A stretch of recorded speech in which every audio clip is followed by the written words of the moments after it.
1445 Hijriah. Oleh sebab itu yang pertama patut kita bersyukur kehadirat Allah Subhanahu wa taala, Allah yang telah memberikan nikmat panjang umur kepada kita, sehingga dengan nikmat itu kita masih dipertemukan kembali dengan tahun baru Hijriah, yaitu 1445 Hijriah. Maka ada dua hal yang perlu segera kita lakukan. Yang pertama yaitu segera berlomba-lomba untuk menciptakan amal kebaikan kita kepada Allah.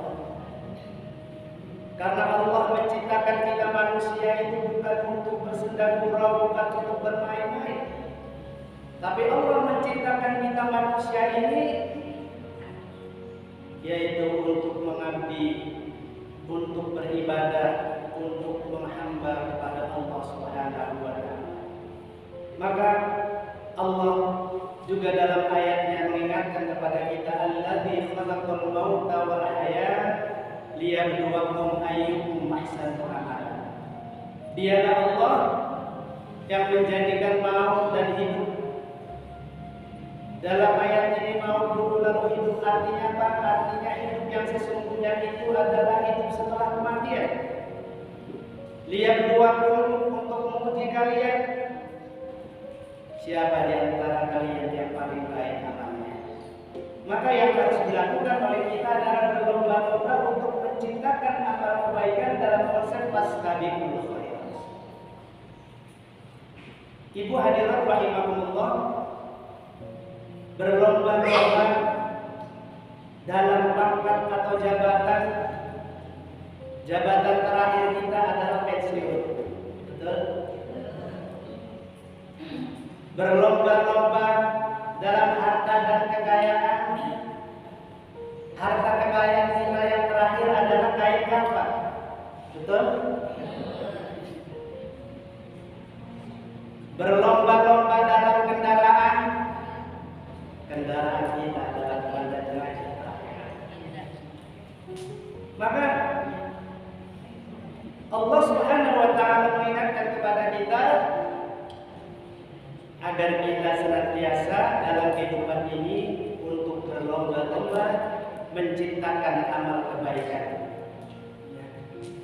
Oleh sebab itu, selagi hayat masih dikandung badan, jadikan kehidupan dunia ini sebagai ladang untuk menanam amal. Selagi hayat masih dikandung badan, jadikan kehidupan dunia ini sebagai media untuk membekali diri kita dengan bekal yang terbaik, yaitu takwa kepada Allah Subhanahu wa taala. Makanya Allah mengingatkan dalam ayatnya surat Al-Hasyr ayat yang 18, A'udzu billahi minasyaitonir rajim. Bismillahirrahmanirrahim. Ya ayyuhalladzina amanu taqullaha wal tanzur nafsum ma qaddamat lighad. Wattaqullaha innallaha khabirun bima ta'malun. Wahai orang-orang yang beriman, bertakwalah kepada Allah. Wal tanzur nafsum ma qaddamat lighad, dan hendaklah setiap diri kalian memperhatikan bekal apa yang harus dipersiapkan. Wattaqullah, dan bertakwa kepada Allah. Innallaha khabirun bima ta'malun, sesungguhnya Allah Maha mengetahui apa yang kalian lakukan. Banyak ayat yang menganjurkan dan mengingatkan kepada kita agar kita membekali diri kita dengan takwanya kita kepada Allah. Ya ayyuhalladzina amanu taqullaha haqqa tuqatih wa la tamutunna illa wa antum muslimun. Wahai orang-orang yang beriman, bertakwa kepada Allah haqqa tuqatih, dengan takwa yang sebenar-benarnya takwa. Wa la tamutunna, dan janganlah kalian mati illa wa antum muslimun, kecuali dalam keadaan muslim. Hadirat kaum muslimat rahimahumullah. Oleh sebab itu, maka Selagi hayat masih dikandung badan, jadikan kehidupan dunia ini untuk banyak menciptakan amal kebaikan, amal ibadah kepada Allah Subhanahu wa Ta'ala. Kemudian hal yang kedua, bersegeralah menuju ampunan Allah. Wasari'u ila maghfiratin min rabbikum wa jannatin 'arduha as-samawati wal ardu u'iddat lil muttaqin. Selagi hayat masih dikandung badan, maka manfaatkan waktu kita dengan sebaik-baiknya untuk merenung bertafakkur kepada Allah. Allah yang masih memberikan kita nikmat berupa panjang umur, sehingga dengan nikmat itu kita masih banyak kesempatan untuk melakukan hal-hal yang bersifat kebaikan kepada Allah Subhanahu wa Ta'ala. Fir'aun itu bukan tidak mau bertobat. Fir'aun itu mau bertobat, bahkan mau menyatakan dirinya beriman kepada Allah, tapi kontraknya itu habis. Oleh sebab itu, jangan sia-siakan kesempatan ini. Kita tidak tahu kapan kita akan kembali kepada Allah Subhanahu wa Ta'ala. Hadirat kaum muslimin rahimahullah. Oleh sebab itu, sebagai bahan renungan, bertafakkur, bermuhasabah di bulan Muharram 1445 Hijriah, menjadikan starting point kita untuk mengawali kehidupan kita menuju kehidupan yang paling baik, atau paling tidak lebih baik dari kemarin. Saya ingin menyampaikan tiga hal yang mungkin ini juga sudah sering didengar, bahwa sesungguhnya Allah memanggil kita itu 3 kali panggilan. Yang pertama, Allah memanggil kita yaitu melalui suara azan. Untuk apa? Untuk melaksanakan ibadah sholat 5 waktu sebagai kewajiban kita. Karena ibadah sholat ini adalah merupakan salah satu pilar yang menjadi pilar yang paling dasar. Makanya dalam salah satu hadis dijelaskan, Anil Islam wa qawaiduddin salasata alaihi wa nusisat Islam man taraka wahidatan minhunna fa huwa kafir halal. Syahadatain as-salatul maktubah siyam. Ikatan dan undang-undang Islam itu berdiri di atas 3 pilar. Dan di sana Islam berdiri. Man taraka wahidatan minhunna, barang siapa yang meninggalkan salah satu di antara 3 itu, bahwa kafir, maka dia termasuk golongan orang-orang yang kafir. Halal dan haram. Apa saja? Yang pertama syahadatain, yaitu 2 kalimat syahadat, yang 2 kalimat tauhid, yang menyatakan kesaksiannya bahwa tiada Tuhan selain Allah dan Muhammad adalah utusan Allah. Ini merupakan pilar yang pertama yang menjadi fondasi. Dengan fondasi inilah ibu-ibu hadir, teman-teman. Kenapa? Karena memiliki tauhid, dan tauhid kita itu adalah keyakinan kita adalah Islam. Kemudian as-sholatul maktubah, itu sholat 5 waktu sebagai kewajiban kita umat muslim. Dan yang ketiga yaitu siyam, puasa di bulan Ramadan. Ini 3 pilar inilah, apabila salah satu di antara 3 ini kita tinggalkan, maka kita termasuk golongan orang-orang yang kafir. Kenapa yang 2 tidak termasuk? Yang 2 itu ada syarat. Zakat apabila sudah haji, apabila diberikan kemampuan haji, baik itu jasmani maupun maka yang 3 ini adalah Oleh sebab itu, hadirat kaum muslimat rahimakumullah, salat ini di dalam hadis yang lain menjadi tiangnya agama.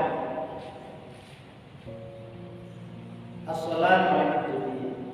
Faman aqama faqad aqama din wa man tarakaha faqad haddan. Jadi salat itu adalah tiangnya agama. Barang siapa yang mendirikan salat maka dia adalah apa? Mengamalkan agama. Dan barang siapa yang meninggalkan salat maka dia mengamalkan. Maka ibadah sholat ini sebagaimana dinyatakan oleh Allah perintahnya surat Al-Isra, "Aqimis sholata liduluki syamsi ila ghasaqil laili wa qur'anal fajr. Inna qur'anal fajri kana mashhuda."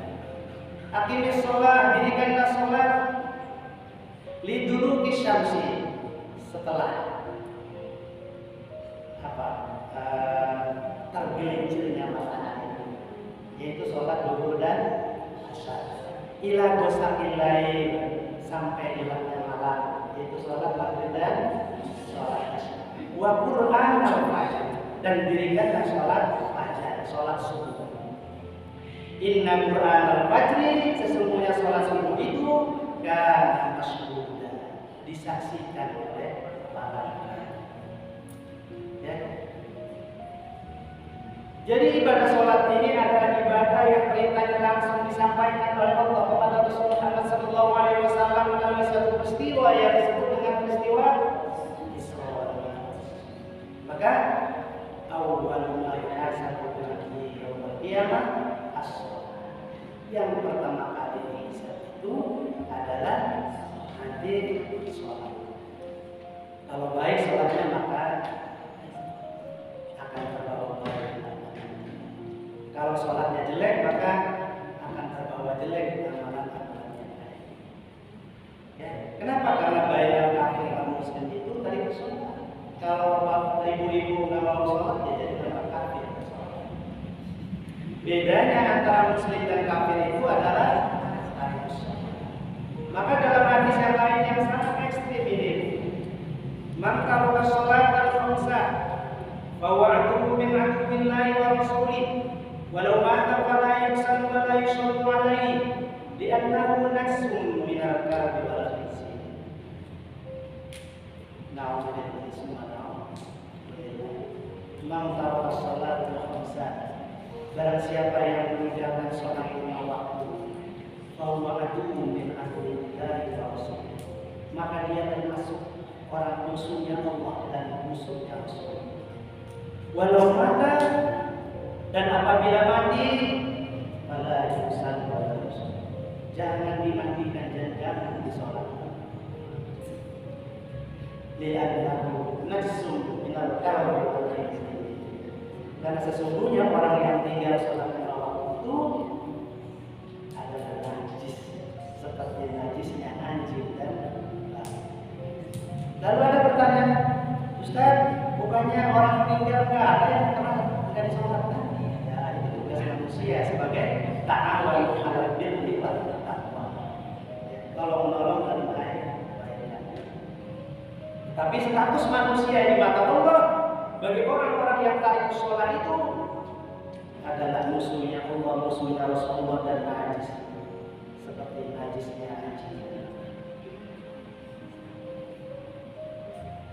Oleh sebab itu, hadirat kaum muslimat rahimahullah, panggilan yang pertama ini betul-betul kita harus komitmen sebenarnya. Sebagaimana fakta integritas kita yang kita buat. Dalam ayatnya kan Allah tegaskan, "Qul inna sholati wa nusuki wa mahyaya wa mamati lillahi rabbil alamin." Sudahkah itu dilaksanakan? Sudahkah komitmen terhadap ayat? Kul, katakanlah wahai Muhammad, inna sholati, sesungguhnya sholatku, wa nusuki dan ibadahku, wa mahyaya dan hidupku, wa mamati dan matiku, lillahi rabbil alamin, karena Allah Sang Kuasa. Allahu Akbar.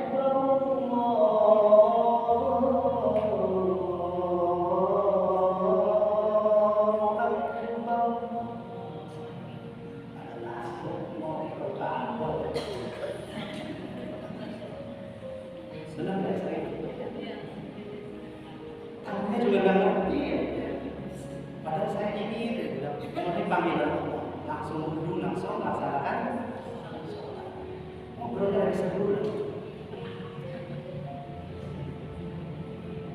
La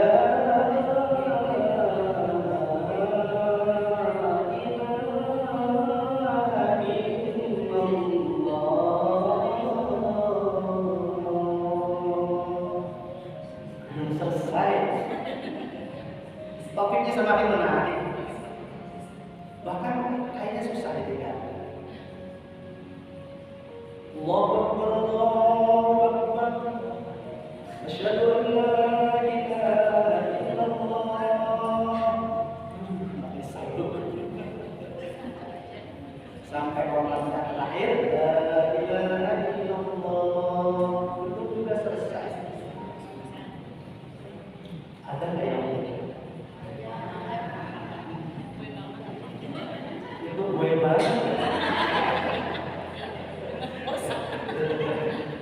banget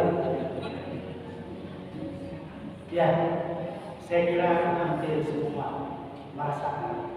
Jadi kita mau komitmen dengan fakta integritas yang dibuatkan bahwa sholatku, ibadahku, hidup dan matiku hanya kata Allah Rabb Samawati.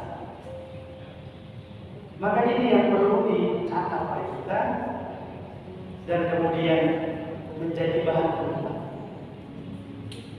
bahwa sesungguhnya apa yang kita lakukan dalam kehidupan ini hanya karena Allah. Kadang kalau kita janji dengan teman kita atau paling tidak kalau dipanggil oleh atasan kita, lalu datang jam 7, jam 7 kurang seperempat sudah datang. Betul ya? Apalagi kalau misalnya atasan yang lebih atas kita ada pertemuan, pokoknya jam 8 sudah kumpul semua, setengah 8 sudah ada. Apalagi di situ ada hadiah. Luar biasa. Tetapi begitu azan subuh, yang pahalanya itu, sholat fajarnya itu, pahalanya itu lebih baik dari alam semesta ini. Berarti konglomerat itu sebenarnya lebih kaya dari kita kalau kita mendawamkan sholat fajar. Ya, sholat fajar, sholat subuh mabiyah itu pahalanya adalah lebih baik dari alam semesta ini. Bahwa itu konglomerat tidak apa-apanya, ya. Karena kita punya alam semesta ini lebih baik. Oleh sebab itu, sebagai bahan renungan oleh kita adalah rahmatullah. Di tahun baru ini mari kita evaluasi diri kita, merenung bertafakur kepada Allah. Sudahkah kita mampu menjalankan kewajiban kita ibadah sholat ini tepat waktu? Karena penyakit kita kurang bersyukur itu salah satu di antaranya adalah sholat kita tidak sempurna.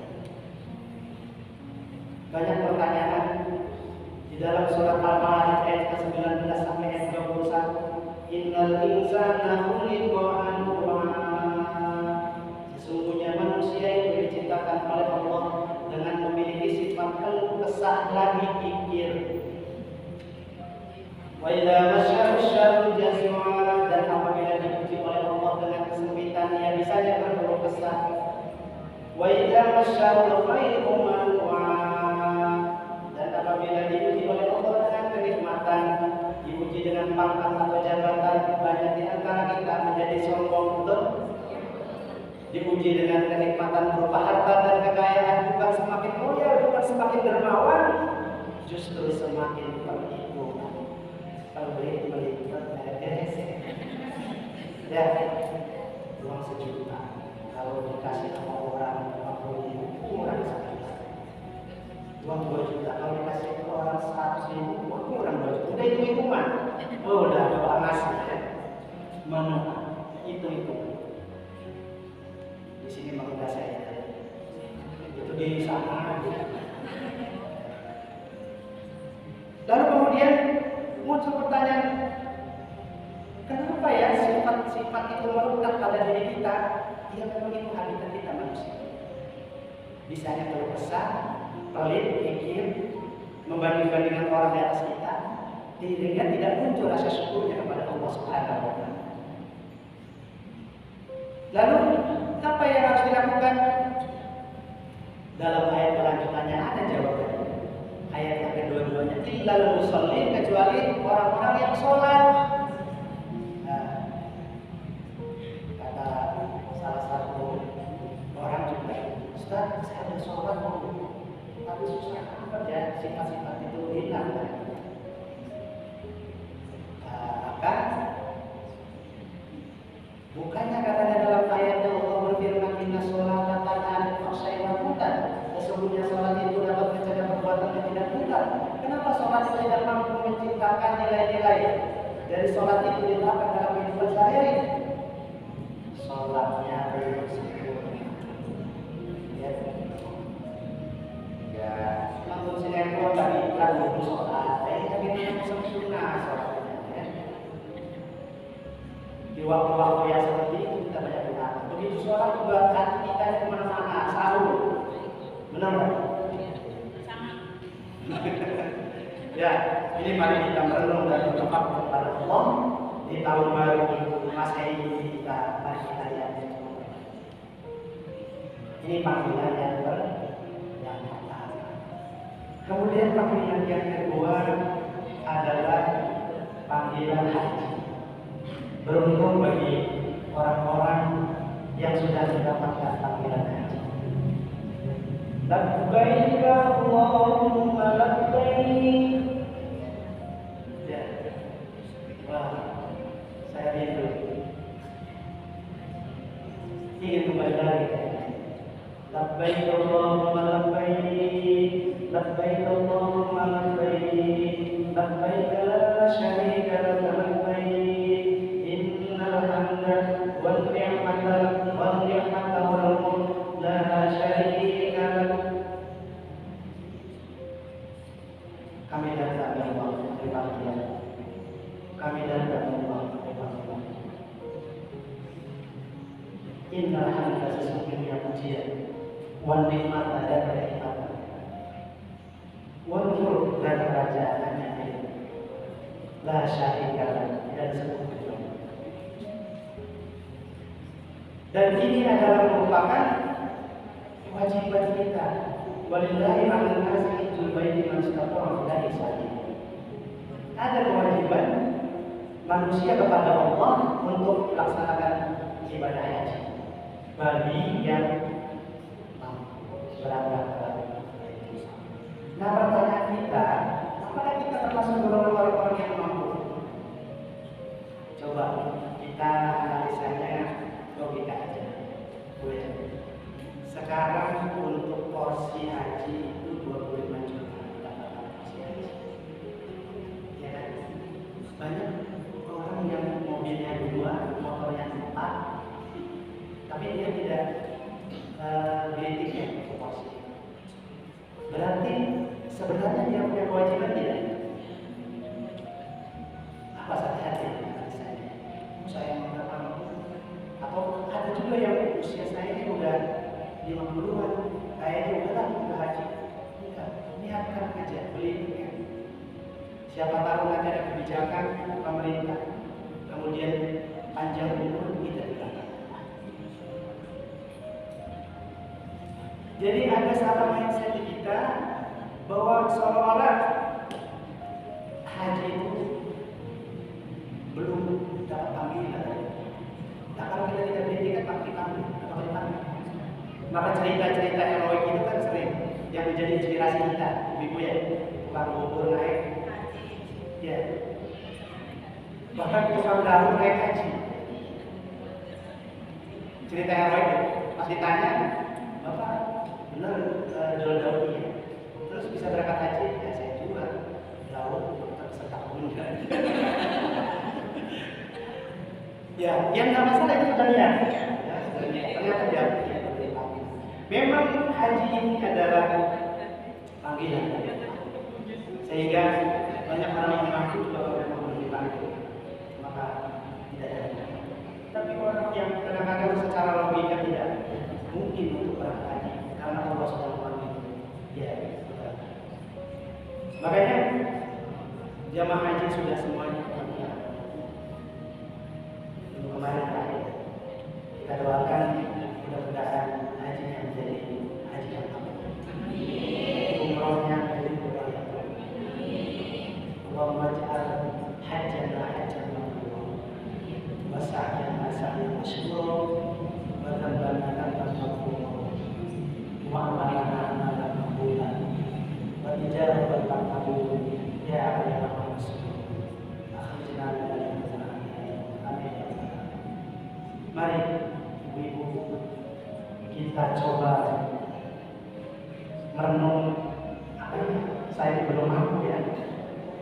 Kalau mampu silakan lihat dengan berbagai cara. Ibu sudah sangat paham bagaimana cara menyiapkan diri dalam persoalan ibadah haji. Ini panggilan kami yang kedua adalah kemudian panggilan yang ketiga, ini panggilan yang terakhir.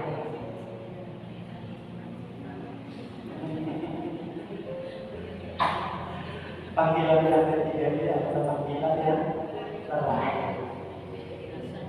Aina ma takunu yudrikumul maut wa kuntum fi burujin musyayyadah. Dimanapun kalian berada, namun pasti akan terjadi.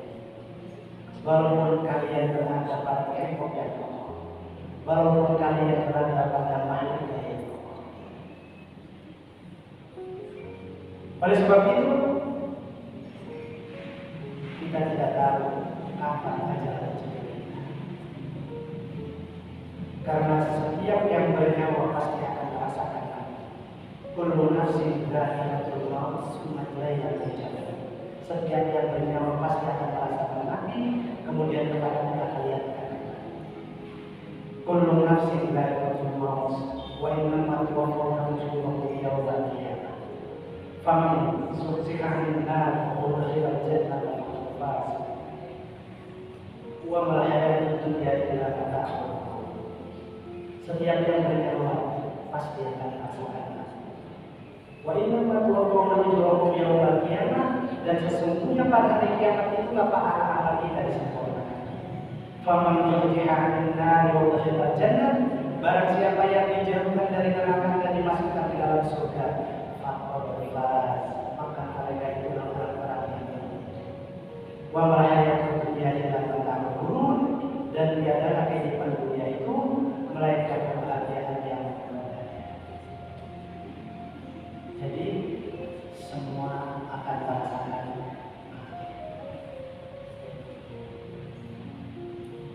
Kita menyaksikan orang mati itu dari mulai dalam kandungan, baru saja lahir, masih kanak-kanak, remaja, dewasa, sudah tua, pasti.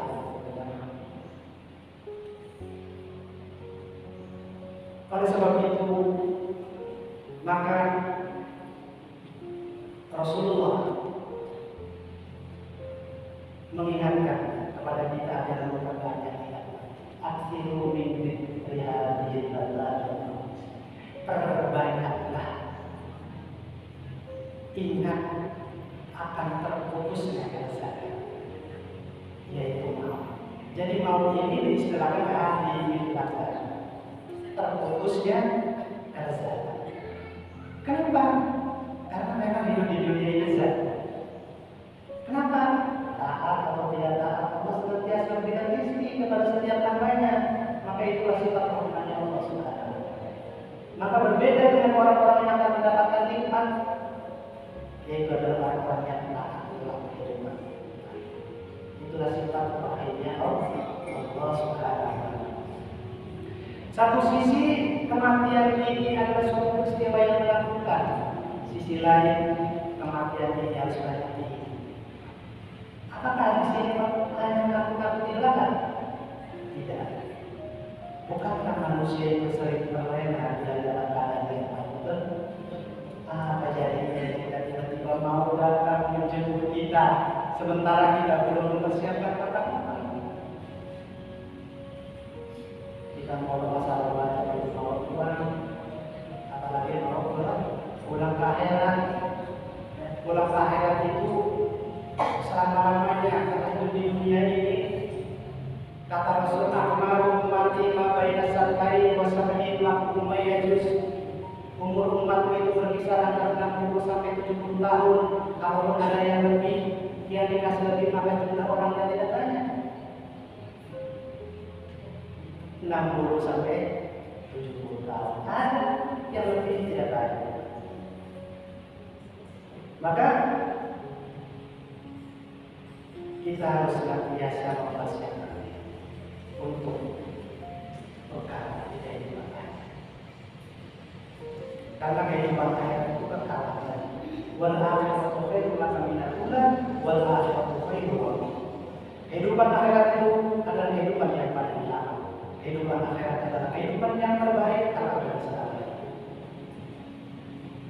Makanya perbandingannya kehidupan dunia versus kehidupan akhirat itu adalah 1000 tahun. Satu hari berbanding 1000 tahun. Dalam surat Al-Hajj ayat yang ke-47, wa inna yawman inda rabbika ka-sanatin mimma ta'ud. Jadi sesungguhnya satu hari bersama Rabbmu dalam jangka waktu yang itu sama dengan 1000 tahun. Maka kalau kita usianya 62 tahun, 62,5 tahun, itu sama dengan sejarah setengah. Jadi kalau di dunia 62,5 tahun, itu di akhirat itu namanya sejarah setengah. Coba bayangkan, udah lama banget tidak? 62,5 tahun, tapi di dunia akhirat itu juga sejarah setengah. Nah oleh sebab itu, maka kita betul-betul harus mempersiapkan. Dalam hadis Rasulullah SAW mengingatkan kita, yasbahul mayyita salatatu. Kata Rasul, yang mengikuti kita ketika kita mati itu ada 3. Fayajibusnani, maka yang akan kembali 2. Wayabqawa, dan yang dekat menemani kita itu ada 1. Yasbahul mayyita salatun, ahluhu wa maluhu wa amaluhu. Yang mengikuti kita ketika kita meninggal mati itu ada 3, yaitu ahluhu, keluarga kita, wa maluhu, harta dan kekayaan kita, dan amaluhu itu harta dan kekayaan kita. Makanya salah satu sahabat Rasulullah bertanya kepada Rasulullah, Rasulullah, siapa yang dimaksud dengan 3 orang? 3 yang akan mengikuti kita 3 itu adalah saudara kita. Perumpamaan saudara kita. Rasulullah menjelaskan. Kemudian suatu ketika saudara-saudara itu dikumpulkan oleh kita. Saudara yang pertama dipanggil, wahai saudaraku, sebagaimana kau lihat keadaanku saat ini, apa yang kau akan berikan kepadaku? Kata saudara yang pertama, aku akan mendampingi, aku akan merawatmu kalau kau sakit, aku akan mengobati, dan seandainya engkau meninggal pun aku akan memandikanmu, mengkafanimu, mensolatimu dan aku akan mengingat kebaikanmu. Siapa mereka itu? Ia adalah aku. Ia adalah aku. Keluarga kita. Keluarga kita itu yang akan mendampingi, merawat, mengobati sampai memandikan, menghafalkan sholat bukan dan mendengar jasa-jasa. Dipanggil saudara yang kedua, wahai saudaraku, seandainya aku meninggal, apa yang kau akan berikan kepadaku? Kata saudara yang kedua, mohon maaf Tuhan, kalau Tuhan sudah tidak ada, apa akan pindah ke tempat. Itulah yang disebut dengan harta kekayaan. Masa orang tidak mau bawa harta? Tidak ada kan? Ada kan harta terakhir itu adalah kain kafan. Dan kemudian dipanggillah saudara yang kedua, wahai saudaraku, lalu engkau akan memberikan apa kepada kemuliaan. Saudara yang ketiga itu jawab, aku akan menemanimu di dalam keadaan sunyi. Aku akan menemanimu di dalam keadaan gelap. Aku akan menemanimu di dalam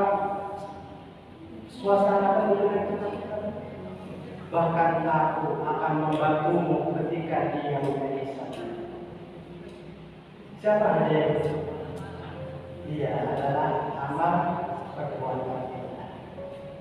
Maka pintar-pintarlah memberikan porsi cinta kita kepada dia. Ahluhu wa maluhu wa amaluhu. Kenapa?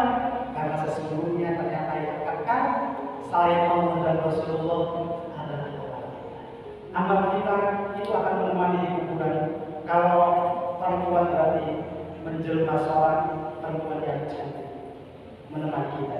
Kalau laki-laki menjelma seorang laki-laki yang cantik akan menemani kita jika kita sunyi, hilang, ketakutan, dan bahkan akan membantu kita ketika dia menyesal. Bahkan dalam satu riwayat juga dijelaskan, nah ini buat inspirasi. Jadi ketika saya lihat orang Malaysia sedang berjalan-jalan di hutan tanah, kemudian menyadari sebelah bulan. Bulan itu menjadi kenangan bertanya, wahai aku yang penuh dengan kesepian, kesunyian dan bagus. Apa kabarnya? Saya katakan ya bahwa sesungguhnya kabar dunia harta kekayaan sudah berlebihan, anak-anak sudah menjadi yatim.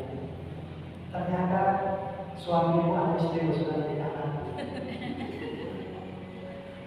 Ini menjadi inspirasi kita bahwa banyaklah kita beramal baik. Penting untuk berbagi porsi cinta kita. Cinta kita terhadap saudara-saudara kita. Ahluhu wa maluhu wa amaluhu. Maka dalam kesempatan taklim sore hari ini saya mengajak pada khusus untuk diri pribadi saya dan anak-anak Rasulullah SAW. Panggilan yang terakhir ini adalah panggilan yang memang perlu dirindu agar kelak ketika kita kembali kita betul-betul menyambut dan bekal yang terbaik adalah takwa kepada Allah. Maka melalui media taklim ini justru adalah media yang mengangkat kita untuk menyempurnakan ibadah kita kepada Allah. Kenapa? Karena ibadah kita dalam rangka mengabdikan diri kepada Allah itu adalah menjalankan perintah dan menjauhi larangan. Dan menjalankan perintah Allah menjauhi larangannya itu adalah merupakan suatu keniscayaan. Bagaimana mungkin kita menjadi hamba Allah yang taat kalau kita sendiri tidak tahu? Ya, kita sendiri bodoh akan saya. Taat atau tidak tahu? Bagaimana mungkin kita menjadi hamba Allah yang taat kalau kita sendiri bodoh akan saya? Bagaimana mungkin kita menjadi hamba Allah yang mampu menggapai surganya Allah kalau kita sendiri tidak tahu bagaimana cara menggapainya? Maka taklim ini seperti ini. Di samping membekali dunia dengan pahala, juga mencerahkan kita dengan ilmu. Al-ilmu nurun. Karena ilmu itu cahaya yang dapat menerangi kita dengan terang. Ilmu itu cahaya yang dapat menerangi kita ke arah mana kita menuju. Makanya dalam hadis dijelaskan mayyuridillahu bil khairi yufaqihuhu. Oleh sebab itu, mudah-mudahan Allah Subhanahu wa Ta'ala memberikan petunjuk hidayah yang kuat kepada kita, agar kita diberikan kemampuan dalam berjalan kehidupan ini, terus berada di jalan lurus dan benar, jalan yang benar itu yang kita berharap mudah-mudahan Allah senantiasa memberikan petunjuk hidayah dan kita diberikan kemampuan untuk menjalani kehidupan ini dengan berlomba-lomba untuk menciptakan hal kebaikan dan konsep asma dan khairat. Mari kita berdoa kepada Allah. Ya Dzal Jalali wal Ikram. Allahumma shalli wa sallim ala sayyidina Muhammadin wa ala alihi wa sahbihi wa sallim ala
واغفر لنا فإنك خير الغافرين، وارزقنا فإنك خير الرازقين، وارحمنا فإنك خير الراحمين، وأعنا ونجنا من القوم الظالمين والكافرين، وسلمنا وسلم ديننا وسلم إسلامنا وسلم توحيدنا وسلم قلوبنا وسلم معرفتنا ولا تسلط على إيماننا ولا تسلط علينا من لا يخافك ولا يرحمنا وارزقنا من خير الدين والدنيا والآخرة على كل شيء قدير. اللهم إنا نسألك سلامة في الدين وعافية في الجسد وزيادة في العلم وبركة في الرزق وتوبة قبل الموت وحياة عند الموت اللهم علينا بالشكوى والموت والنجاة من النار والعافية. اللهم إنا نسألك رضاك والجنة ونعوذ بك من سخطك والنار العظيم الغفار الكريم الستار الحكيم. اللهم اجعلنا من النار برحمتك يا أرحم الراحمين. اللهم إنا نسألك الهدى والعفاف والغنى. اللهم إنا نسألك علما نافعا ورزقا حلالا طيبا وعملا صالحا متقبلا. اللهم إنا على ذكرك وشكرك وحسن عبادتك رب ارزقنا أن نشكر نعمتك التي أنعمت علينا وعلى والدينا وكما صلحت له ودخلنا برحمتك في عبادك الصالحين. رب ارزقنا أن نشكر نعمتك التي أنعمت علينا وعلى والدينا وكما صلحت له واصلح لنا في ذريتنا واصلح لنا في ذريتنا إنك إلينا وجعلنا مسلمين.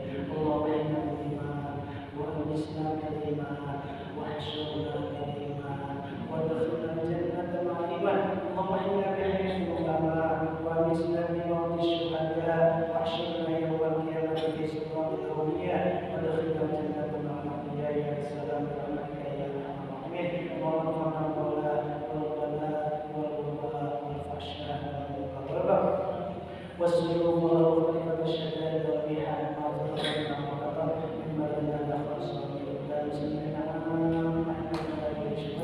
ربنا افتح بيننا وبين قومنا بالحق والحق والفاتحين. ربنا لا تزغ قلوبنا بعد إذ هديتنا وهب لنا من لدنك رحمة إنك أنت الوهاب. ربنا لا تجعل فينا شقيا ولا محروما واجعل السيئات من أحببت ولا تجعل حسناتنا حسنات من تودت. اللهم إنا نسألك حسن الخاتمة ونعوذ بك من شر العاقبة وسوء الخاتمة. ربنا هب لنا من أزواجنا وذريتنا قرة أعين واجعلنا للمتقين إماما. ربنا ظلمنا أنفسنا